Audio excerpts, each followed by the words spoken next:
আসসালামু আলাইকুম। AutoCAD 2026 Bangla digital training কোর্সে আপনাদের স্বাগতম। এই পর্বে আমরা দেখব অটোক্যাডে ড্রয়িং এর বেসিক বা সহজ জ্যামিতিক অবজেক্ট কিভাবে তৈরি করা যায়।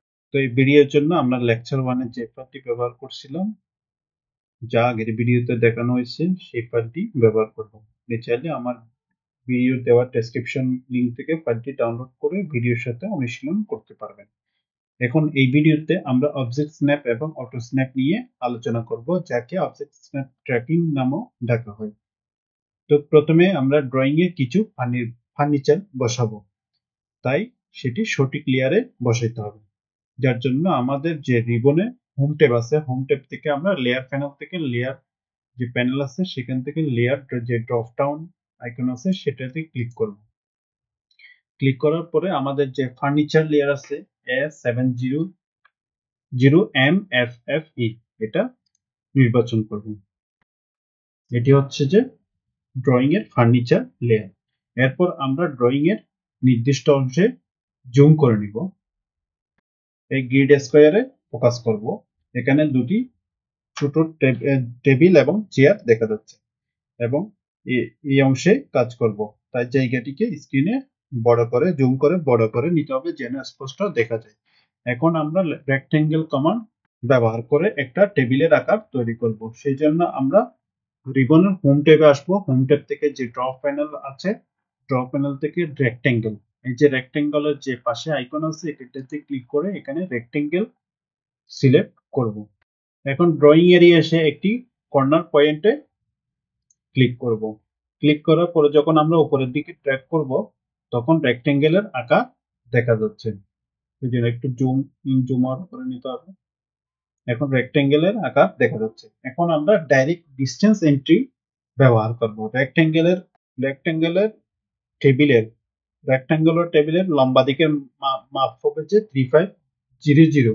তাই আমরা কিবোর্ড থেকে 3500 প্রথমে যেটা ভ্যালু দেওয়া থাকবে সেটা হচ্ছে লম্বা দিকের ভ্যালু, তাই সেখানে আমরা দিব 3500। এরপর কিবোর্ড থেকে ট্যাব ক্লিক করব এবং ছোট দিকের মাপ দিব 2500। আবারও কিবোর্ড থেকে ট্যাবে ক্লিক করব। এরপর আমরা এন্টার দিব। রেক্টেঙ্গেল তৈরি হয়ে গেছে নির্দিষ্ট মাপে 3500 বাই 2500। এখন আমরা অটোক্যাডের একুরেট ড্রাফটিং করার জন্য অবজেক্ট স্ন্যাপ বা স্ন্যাপ এবং auto snap object snap tracking অত্যন্ত গুরুত্বপূর্ণ। এই দুটি টুল নিচে স্ট্যাটাস বার আছে, এখানে আছে আছে তো ফ্লোর ট্র্যাকিং আছে, ফ্লোর ট্র্যাকিং এর পাশে অবজেক্ট স্ন্যাপ ট্র্যাকিং এবং অটো স্ন্যাপ এটি অন অবস্থায় আছে। আপনার অন থাকলে এগুলো অন করে নিবে এবং অবজেক্ট স্ন্যাপের পাশে যে আইকন আছে সেখানে ক্লিক করে দেখে নিবেন যে আমাদের 5টি অপশন অন আছে: in point, mid point, centre, intersection, extension. অন্যগুলো অন না করা উচিত, কারণ সব চালু থাকলে অটোক্যাডে প্রতিটি পয়েন্টে স্ন্যাপ করার চেষ্টা করবে। তো এখন আমরা তিনটি পদ্ধতিতে একই টেবিলের মাঝখানে একটি বৃত্ত আঁকবো, যেগুলো অবজেক্ট স্ন্যাপ এবং অটো স্ন্যাপ করে। এখন আমরা দেখব ডায়াগোনাল লাইন থেকে মিড পয়েন্ট ব্যবহার করে কিভাবে সার্কেল আঁকতে হয়। তো প্রথমে আমরা রিবনে যাব। রিবনের হোম ট্যাব থেকে এখানে যে ড্র প্যানেল আছে, ড্র প্যানেল থেকে আমরা লাইন কমান্ড নিব।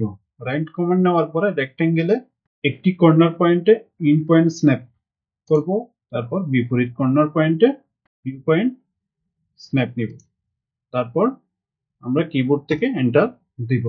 তারপর আমরা রিবনে যে হোম ট্যাব আছে, হোম ট্যাব থেকে সার্কেলের যে ড্রপ ডাউন আইকন আছে এখানে ক্লিক করে সেন্টার রেডিয়াস এটা নির্বাচন করব এবং রেক্টেঙ্গেলের যে ডায়াগোনালের মিড পয়েন্ট, আমরা যে ডায়াগোনাল লাইন আঁকছিলাম সেখানে যে মিড পয়েন্ট আছে আমরা যদি এখানে নিয়ে আসি, মাউস হোভার করি তাহলে মিড পয়েন্ট স্ন্যাপ।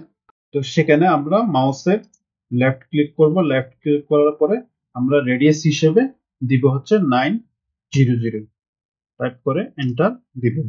তাহলে আমাদের এখন আমরা যে লাইনটি এঁকেছিলাম সেটি সিলেক্ট করব। সিলেক্ট করে এবং রাইট ক্লিক করব, রাইট ক্লিক করে ইরেজ করে দিব।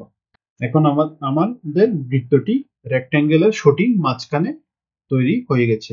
এখন আমরা সার্কেলটাকে সিলেক্ট করব, সিলেক্ট করে মাউসে রাইট ক্লিক করে ইরেজ করে দিব। এখন আমরা অটো স্ন্যাপ বা অবজেক্ট স্ন্যাপ ট্র্যাকিং এর মাধ্যমে কিভাবে সার্কেল আঁকতে হয় সেটা দেখবো।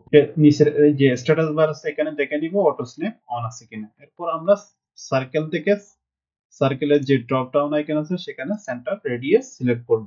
এখন আমরা রেক্টেঙ্গেলে এসে রেক্টেঙ্গেল থেকে প্রথমে হরিজন্টাল লাইন এবং ভার্টিক্যাল লাইন এই দুইটা পয়েন্টে যখন ইন্টারসেক্ট করবে, দুটি সবুজ লাইন যখন ড্যাশ লাইনে একত্রে ক্রস করলে সেই জায়গায় একটা যে ইন্টারসেকশন পয়েন্ট দেখাচ্ছে সেখানে ক্লিক করব। ক্লিক করার পরে আমরা রেডিয়াস হিসেবে টাইপ করব 900। এখন এন্টার দিব। তাহলে আমাদের বৃত্তটি রেক্টেঙ্গেল এর জ্যামিতিক কেন্দ্রে বসে গেছে। এখন এখানে মনে রাখতে হবে যে আমাদের কিন্তু এখানে ক্লিক না করে জাস্ট এখানে হোভার করলে আমাদের অটো স্ন্যাপ আপনার ইন্টারসেকশন পয়েন্ট আমরা যখন হরিজন্টাল আর হচ্ছে যে আপনার ভার্টিক্যাল দুই দিক থেকে যখন হোভার করে নিয়ে আসবো তখন কিন্তু অটো স্ন্যাপে দুইটা পয়েন্টে দুইটা সবুজ লাইন কিন্তু এক জায়গায় গিয়ে ইন্টারসেকশন পয়েন্ট তৈরি করবে। ইন্টারসেকশন পয়েন্টে কিন্তু ক্লিক করতে হবে আমাদের, কিন্তু ওই যে আমরা যে রেক্টেঙ্গেলের যে মিড পয়েন্ট আছে এখানে কিন্তু ক্লিক করতে হবে না। তো এই জিনিসগুলো মাথায় রাখতে হবে। এখন আমরা আবার এই যে সার্কেলটা এঁকেছি এটা সিলেক্ট করে রাইট ক্লিক করে ইরেজ করে দিব। এখন আমরা দেখব কিভাবে এই যে জিওমেট্রিক সেন্টার স্ন্যাপ করে কিভাবে আমরা বৃত্ত আঁকবো। তো রেক্টেঙ্গেল হচ্ছে আসলে একটি ক্লোজ পলিলাইন।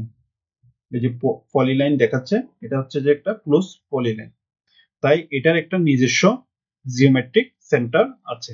তাই আমরা প্রথমে সার্কেল থেকে সার্কেলের যে ড্রপ ডাউন আইকন আছে সেখানে ক্লিক করে সেন্টার রেডিয়াস সিলেক্ট করব।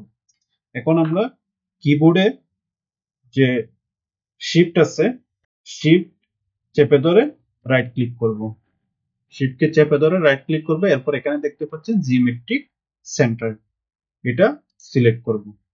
অথবা আপনি এখানে যে যে আপনার অবজেক্ট স্ন্যাপ আছে এখানেও কিন্তু জিওমেট্রিক সেন্টার দেখতে পাবেন। আপনার কিবোর্ড থেকে শিফট প্লাস আপনার রাইট ক্লিক করব, তখন এখানে আমি যখন এই যে রেক্ট্যাঙ্গেলের পাশে নিয়ে আসব মাউস পয়েন্টটা, তখন আমার সেন্টার পয়েন্ট কি, তখন আমার জিওমেট্রিক সেন্টার দেখা যাবে।